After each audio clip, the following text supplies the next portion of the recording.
Você já teve a sensação estranha de que a sua vida virou um daqueles vídeos culinários do TikTok, acelerados em 10x? Sabe aquela agonia silenciosa de olhar para o relógio, ver que são 2 da tarde e sentir um nó no estômago só porque você ainda não zerou a sua lista de tarefas que, vamos ser honestos, né?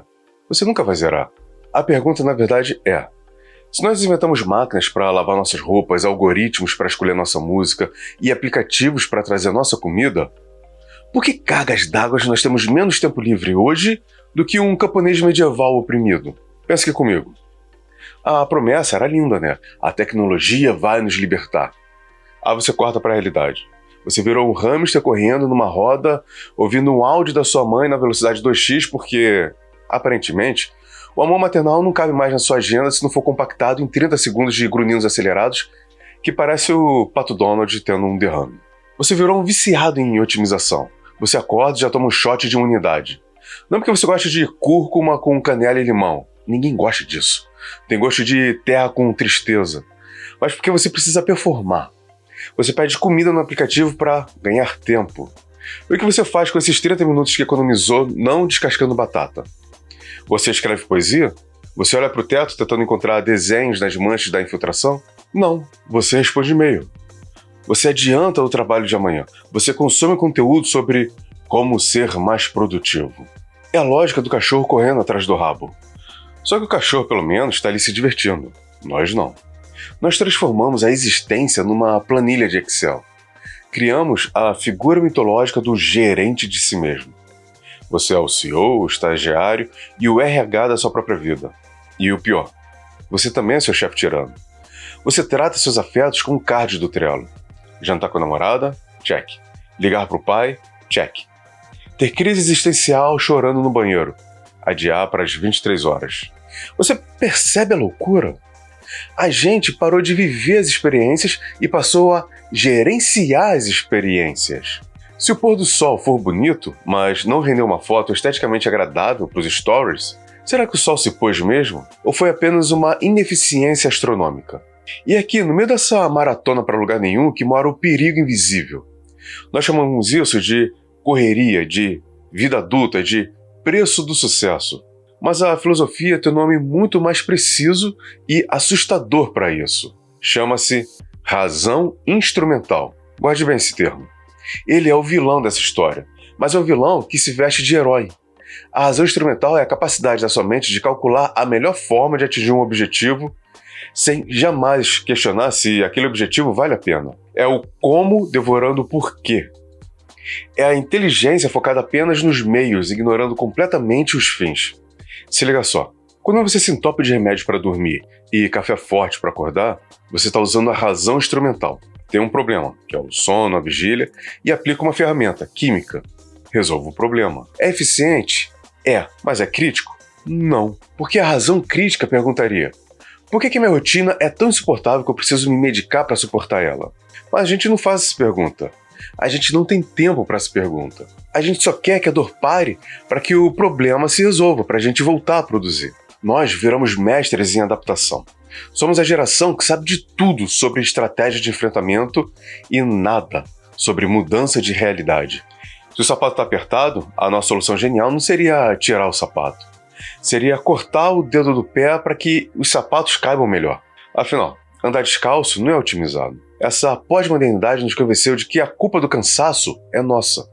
Que faltou mindset, que faltou acordar às 5 da manhã enquanto eles dormem. Foi mal te falar, mas eles estão dormindo porque herdaram apartamentos, não porque leram Napoleon Hill.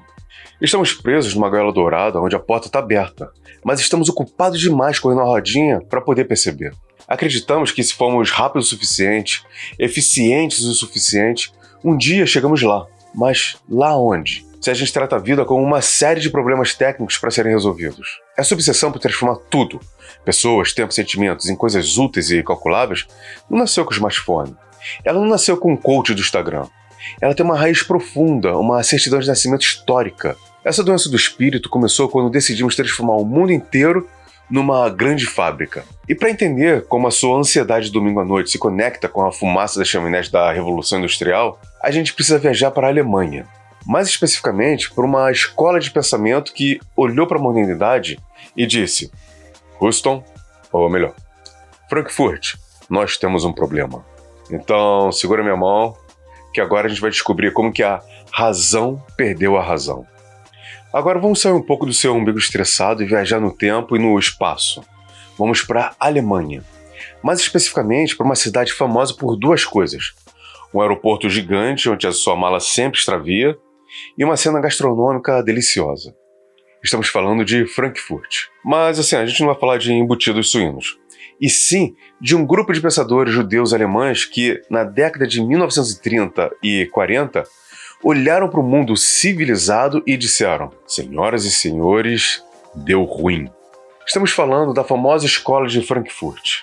Imaginem dois sujeitos, Theodor Adorno e Max Horkheimer. Eles olhavam para a sociedade moderna cheia de tecnologia, rádios, carros e burocracia, e ao invés de ficarem maravilhados, eles ficaram apavorados. Por quê? Porque eles perceberam que a humanidade não estava caminhando para um estado de liberdade iluminada. Ela estava caminhando para um novo tipo de barbárie. Só que agora uma barbárie com ar-condicionado e formulários em 3 vias. A grande sacada desses caras foi entender a diferença entre 2 tipos de inteligência. E aqui entra a metáfora da fábrica de salsicha. Agora preste atenção, porque isso explica desde o fascismo até o motivo do seu chefe te pedir um relatório inútil às 6 da tarde da sexta-feira, quando você já tinha desligado o computador. Existe a razão crítica e a razão instrumental. A razão instrumental é a lógica da eficiência pura. Ela é o know-how, ela é o engenheiro da fábrica. A única função dela é responder a pergunta: qual o jeito mais rápido, barato e eficiente de fazer isso? Se o objetivo é fazer salsicha, a razão instrumental vai calcular a espessura da tripa, a temperatura do forno e a velocidade da esteira para produzir 1 milhão de salsichas por minuto. Ela é genial, ela é fria, ela é matemática. Só que tem um detalhe: a razão instrumental é cega. Ela não sabe o que está fazendo, ela só sabe como fazer. Se você trocar a carne de porco por carne de gente, por exemplo, a razão instrumental ela não vai piscar. Ela não vai dizer: opa, peraí, isso daí é imoral. Não, ela vai dizer: carne humana é mais fibrosa, precisamos ajustar a lâmina para 45 graus para manter a produtividade. Isso soa pesado? Pois é. Mas foi exatamente isso que Adorno e Horkheimer viram acontecer na Segunda Guerra. Os campos de concentração não foram uma explosão de fúria animal descontrolada. Muito pelo contrário. Eles foram o triunfo da razão instrumental. Eram fábricas de morte geridas com a mais alta eficiência burocrática, com tabela de horários, logísticas de trens e otimização de gás. Foi o momento em que a razão se divorciou da ética. A ciência, a técnica e a administração se tornaram instrumentos perfeitos, mas os fins para os quais eles trabalhavam eram monstruosos. A razão crítica, por outro lado, é aquela voz chata e necessária que deveria estar no comando. É ela que pergunta para quê? Por quê? Isso é justo? Isso traz felicidade? Isso emancipa o ser humano ou escraviza? A razão crítica é o freio de mão ético. Mas na modernidade, nós arrancamos esse freio de mão, jogamos pela janela, aceleramos o carro rebaixado rumo ao abismo, gritando: olha a eficiência desse motor turbo! E não fica pensando que isso só vale para grandes tragédias históricas. Essa lógica contaminou tudo. Um pouco antes dos pensadores Frankfurt, um outro bigodudo alemão, acharam que ia falar de Nietzsche de novo, né? Mas dessa vez não. Foi Max Weber quem cantou essa pedra. Ele disse que a modernidade ia criar uma coisa chamada gaiola de ferro. E olha só que imagem poética e claustrofóbica. A gaiola de ferro é a burocracia total. Racionalizamos tanto a vida que nos trancamos dentro das nossas próprias regras. Sabe quando você liga para cancelar a internet e o atendente diz: Senhor, o sistema não permite. Isso é a gaiola de ferro. A atendente é um ser humano, você é um ser humano. Mas ambos estão paralisados por um protocolo instrumental criado por alguém que só queria otimizar o lucro. O sistema virou Deus. Um Deus que não faz milagres, não perdoa pecados e tem uma música de espera horrível de saxofone. A ciência moderna virou esse novo clero. Nós paramos de rezar para santos e passamos a rezar para métricas. Acreditamos que se algo é cientificamente comprovado ou tecnologicamente avançado, então é bom. Mas a bomba atômica foi o ápice da tecnologia da época. Os algoritmos que te viciam em vídeos curtos para vender a sua atenção é uma obra-prima da engenharia de software. Eles são o triunfo da razão instrumental, mas são derrotas da humanidade. Nós criamos meios perfeitos para fins confusos. Temos a velocidade de um jato supersônico, mas não sabemos para onde estamos indo. E não existe nada mais perigoso do que uma pessoa equivocada com uma boa motivação e um bom equipamento. Ou pior ainda, um gênio sem escrúpulos, armado com um carimbo e uma prancheta. E se a gente quiser ver como essa razão instrumental fica quando ela ganha um rosto humano, quando ela veste um jaleco e decide consertar a sociedade, custe o que custar, a gente não precisa ficar na Alemanha. A gente pode pegar um navio e desembarcar no Brasil do século XIX.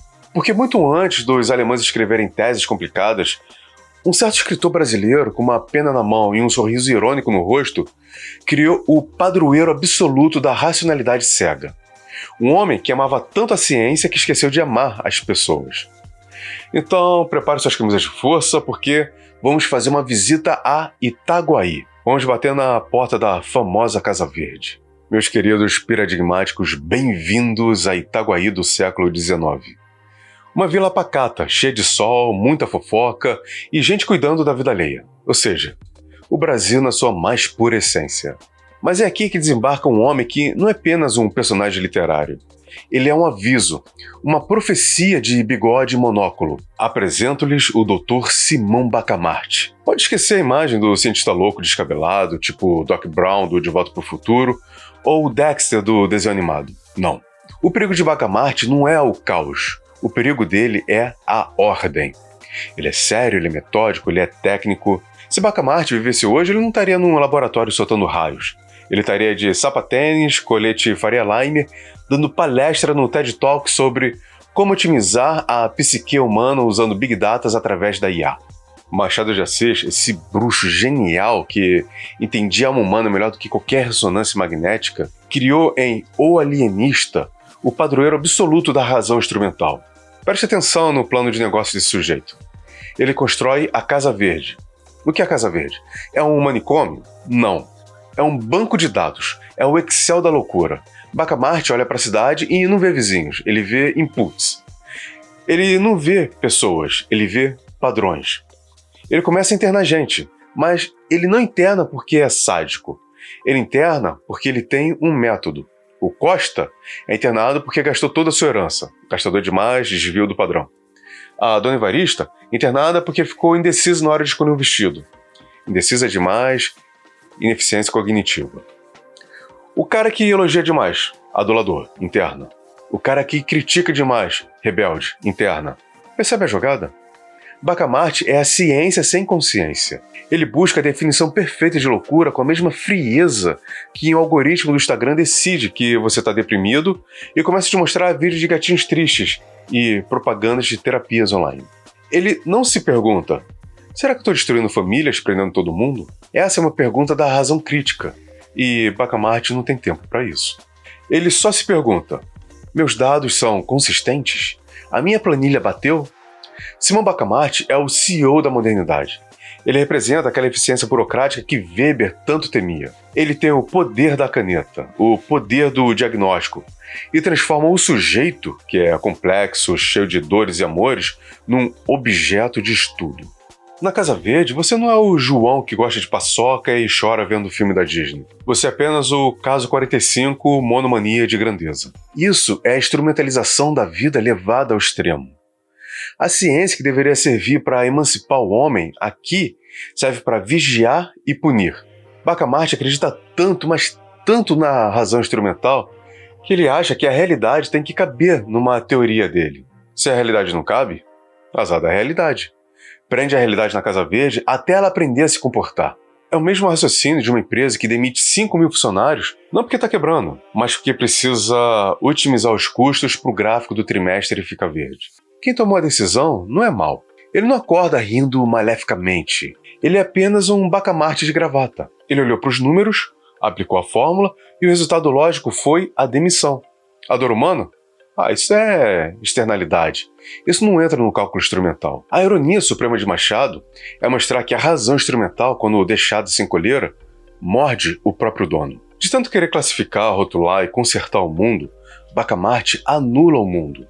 Ele é a prova de que a normalidade é uma estatística inventada por quem tem a chave do hospício. Se hoje nós nos sentimos vigiados, avaliados e julgados o tempo todo, seja pelo score do Serasa, pelos likes da foto, pela avaliação do motorista do aplicativo, é porque vivemos dentro do sonho de Simão Bacamarte.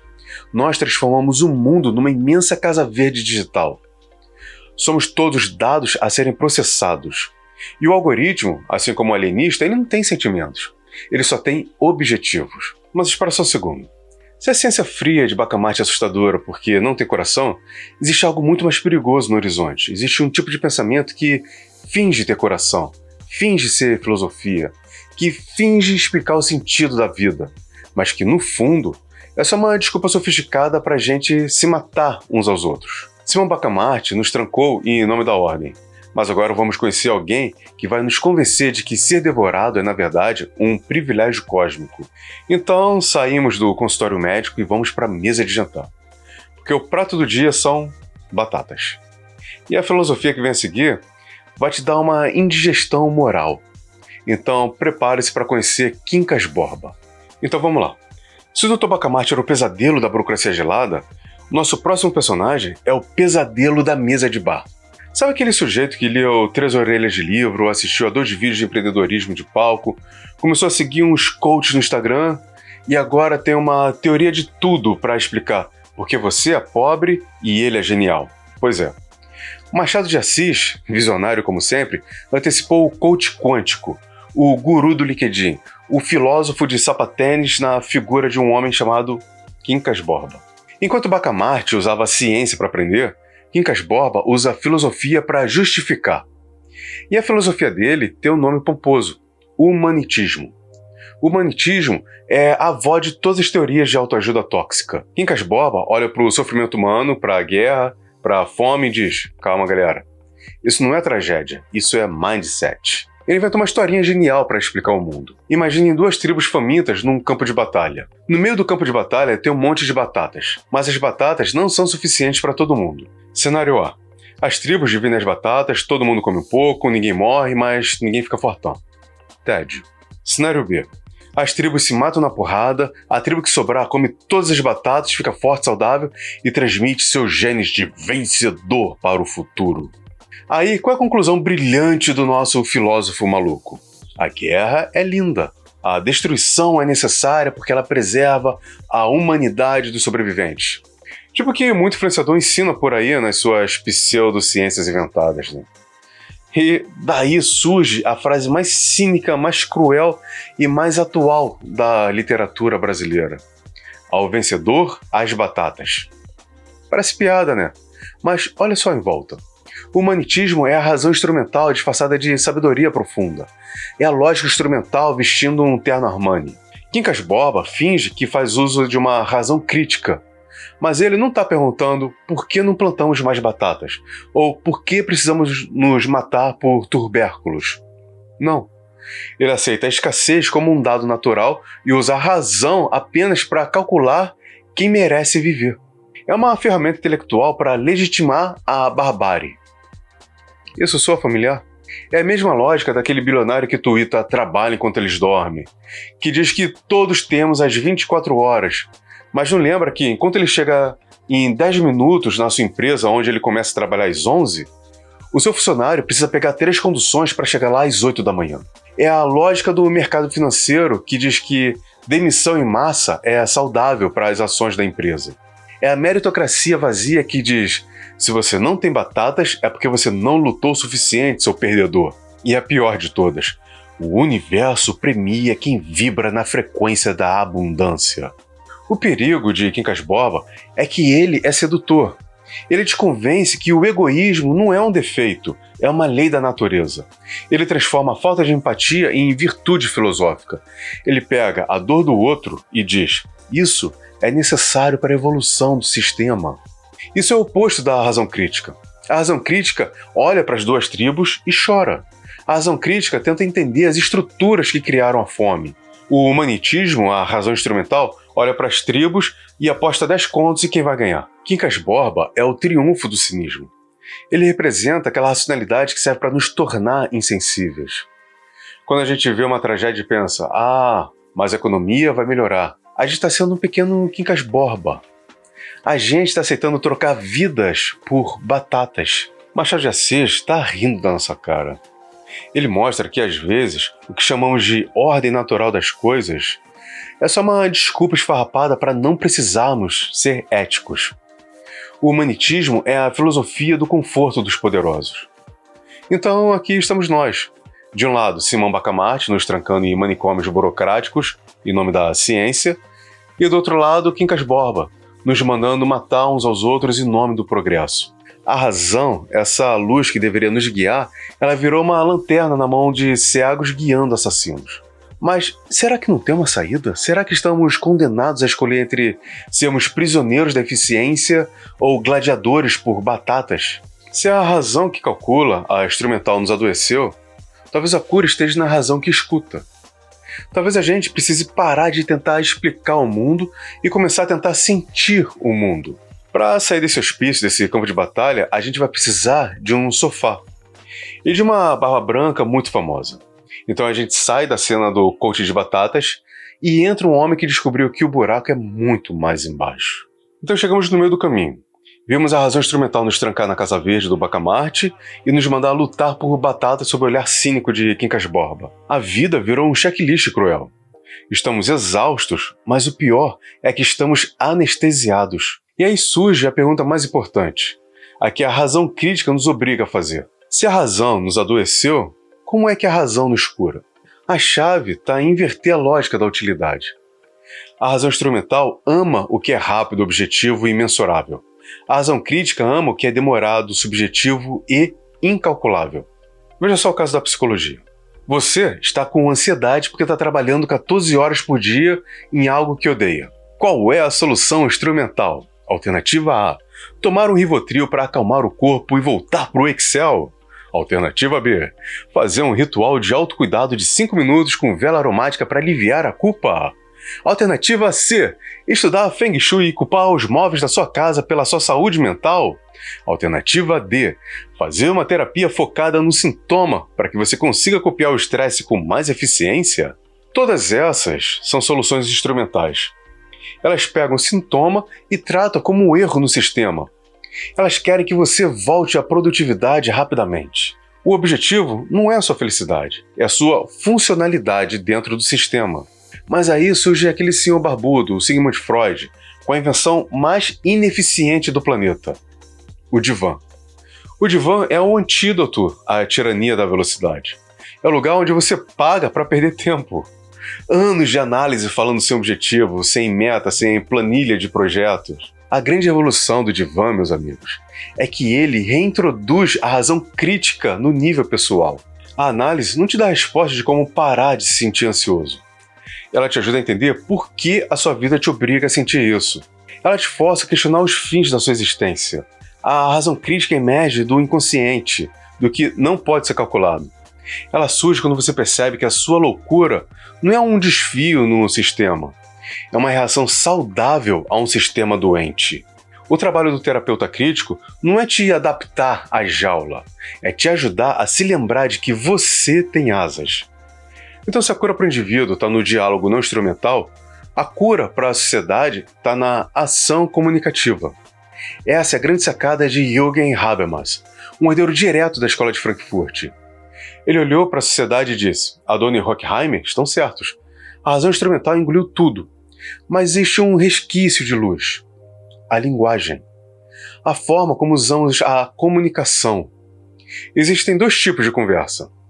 Na ação instrumental, ou estratégica, você fala para vencer, para convencer, para manipular e para atingir o seu objetivo. Tipo uma reunião corporativa, um debate político onde ninguém se escuta, ou então um desses vídeos aí de 30 contra 1. Na ação comunicativa ou crítica, você fala para entender, para criar um consenso, para que o seu ponto de vista e o do outro se transformem em um terceiro, melhor e mais humano. A razão crítica, ela floresce na ação comunicativa. Ela é a capacidade de suspender a nossa busca por eficiência e dizer: peraí, vamos parar de medir e vamos entender o que estamos sentindo. Essa pergunta é o único martelo capaz de quebrar as correntes da gaiola de ferro de Max Weber. A gaiola é feita de regras, mas quando você pergunta o porquê da regra, a gaiola ela se estremece toda. Ela revela que o seu propósito não é o seu bem-estar, mas a manutenção do poder. O divã nos deu a consciência, a ação comunicativa nos deu a ferramenta. Agora sabemos que não estamos presos pela força física, mas por uma lógica que nos convenceu de que a única vida que vale a pena ser vivida é vida útil. Então chegou a hora de aplicar esse conhecimento. Se o sistema nos quer ligados e úteis o tempo todo, qual é o ato mais radical que podemos cometer? É o grande boicote silencioso. É a greve da razão instrumental. É desligar o piloto automático. A verdadeira evolução, meus amigos, não é a que usa metralhadoras, é a que usa o tempo livre. Pronto, acabou a terapia, chega de divã, a gente já entendeu a doença, já desmascaramos o Dr. Bacamarte, o coach Quincas Borba. Agora a pergunta não é mais filosófica, a pergunta é prática. O que você faz com essa consciência? Porque a consciência em atitude é só mais uma forma sofisticada de ansiedade. Se a razão instrumental domina a sua vida te forçando a ser eficiente, o maior ato de rebeldia que você pode cometer é a ineficiência programada. É o grande boicote. Lembra do hamster de alta performance que eu falei lá no começo? Que fica ouvindo o áudio em 2x e só procurando o caminho mais rápido? Pois é. Agora, eu quero te lembrar que você é livre para fazer o contrário. Você é livre para não escolher o destino da viagem pelo algoritmo que te mostra o voo mais barato e o hotel mais otimizado. Você pode escolher o destino pelo cheiro, pela história, pela cultura. Você pode escolher o caminho mais longo, o que passa por aquela cidadezinha estranha que tem uma igreja antiga, um museu de arte naif que ninguém visita. Você sabe o que é isso? É a razão crítica usando a tecnologia, o instrumento, para um fim que não é o lucro ou o tempo, mas a emancipação da sua alma.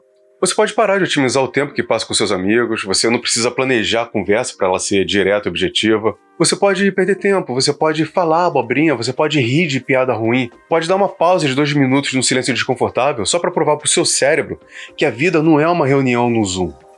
Aqui, meus amigos, é onde o buraco fica mais embaixo. Porque a razão crítica, ela não é óbvia. É infinitamente mais fácil ser instrumental. É mais fácil obedecer ao algoritmo e seguir o checklist de Bacamarte, aceitar a lei das batatas de Quincas Borba. É o piloto automático, ele te dá a ilusão de controle e te livra da responsabilidade. Dizer, eu fiz isso porque a regra mandava, é o conforto moral que o alienista tinha. Dizer, eu te passei a perna porque é a lei do mercado, é a desculpa que o Quincas Borba te vende. Mas quando a razão crítica assume, você é obrigado a encarar o espelho e dizer, eu fiz isso porque eu escolhi, e eu sou responsável pela consequência dessa escolha. É a coragem de ser ético em um mundo que só exige que você seja eficiente. A sociedade, o mercado e o seu feed de notícias não querem que você seja um pensador crítico. Eles querem que você seja um consumidor eficiente e um produtor obediente. Eles querem que você compre o celular mais novo, que você se endivide pelo carro maior, que quando a ansiedade bater, compre o próximo curso online de 5 passos para dominar a ansiedade e ser produtivo em 48 horas. A tecnologia é um instrumento neutro. Uma faca ela não é boa ou má, ela apenas é. Mas quando a razão instrumental a empunha, ela ataca um concorrente. Quando a razão crítica a empunha, ela corta o pão e divide. O grande boicote não é ir morar no meio do mato e queimar o celular. É usar o celular para falar sobre ideias em vez de consumir produtos. É usar o tempo que você economiza para ler um livro que não te ensina a ser melhor, mas que te faz pensar diferente. Ser crítico exige a coragem de ser maluco em Itaguaí. Exige a audácia de não aplaudir o que a maioria aplaude. Você será chamado de lento, de preguiçoso, de alienado. Vão te dizer que você está desperdiçando seu potencial porque, na lógica da fábrica, o potencial só serve se for convertido em lucro.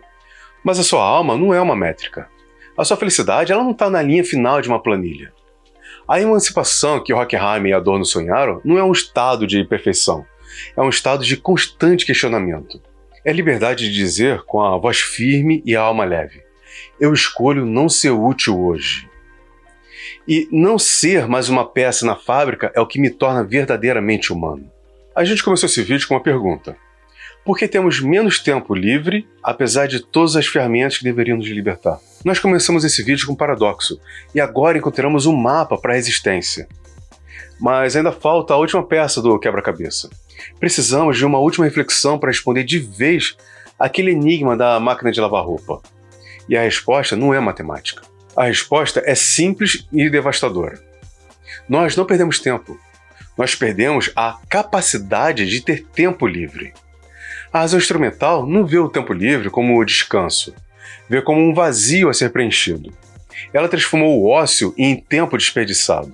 Se você não está produzindo dinheiro, conhecimento útil ou conteúdo, você está sendo ineficiente. E na lógica de Bacamarte, ineficiência é uma forma de loucura que precisa ser tratada. O sistema nos dá a máquina de lavar roupa, nos dá o Uber, o Pix instantâneo, mas nos tira a permissão de não fazer nada com o tempo economizado. Ele te entrega 1 bilhão de ferramentas, mas rouba a única ferramenta que realmente importa: a razão crítica para decidir o que fazer com a sua vida. A razão crítica é a verdadeira rebeldia. Porque ela é a única que consegue olhar para o algoritmo, para a meta do trimestre, para o coach das batatas e dizer sem medo: eu não vou jogar esse jogo. A sua sanidade não está em fazer mais coisas em menos tempo. A sua sanidade está em ter coragem de olhar para o relógio e perguntar: para onde estamos correndo? Será que é para lá que eu quero ir? Ser um pensador crítico é ser um sabotador gentil da razão instrumental. É a coragem de ser o louco na Casa Verde de Bacamarte, o único que percebe que a verdadeira loucura é a busca incessante por uma eficiência sem sentido. A verdadeira liberdade não é ter o dia otimizado, é ter alma livre e desocupada. Então que daqui para frente a gente consiga desligar o instrumental. Vamos pensar no Bacamarte, nas batatas e deixar a razão crítica trabalhar. Mas eu não tenho a verdade absoluta. Nosso pensamento só se aprimora no atrito. E é por isso que eu te peço para curtir esse vídeo se a reflexão te tocou, se inscreve no canal para nunca parar de questionar e compartilhe com aquele seu amigo que vive acelerado no 2x. E, principalmente, comente aqui embaixo a sua conclusão, ou escreva aí embaixo: a verdadeira loucura é a eficiência sem sentido. Nós vamos muito mais longe com a sua dúvida e com o seu argumento do que com as minhas certezas. O convite é para continuarmos esse diálogo no próximo vídeo. Mas eu também posso estar completamente errado. Então pense bem sobre isso, fique bem e beba água. A razão instrumental é o maior coach de todos. Ela chegou de jaleco branco prometendo a cura, mas só nos deu uma bússola que aponta sempre para o lucro. Passamos a vida otimizando o Tinder, o sono, o café, viramos gerentes implacáveis da própria miséria. A gente corre feito baratas tontas, mas agora com um smartwatch que mede a nossa ineficiência. E sabe qual é o nosso maior medo? O silêncio.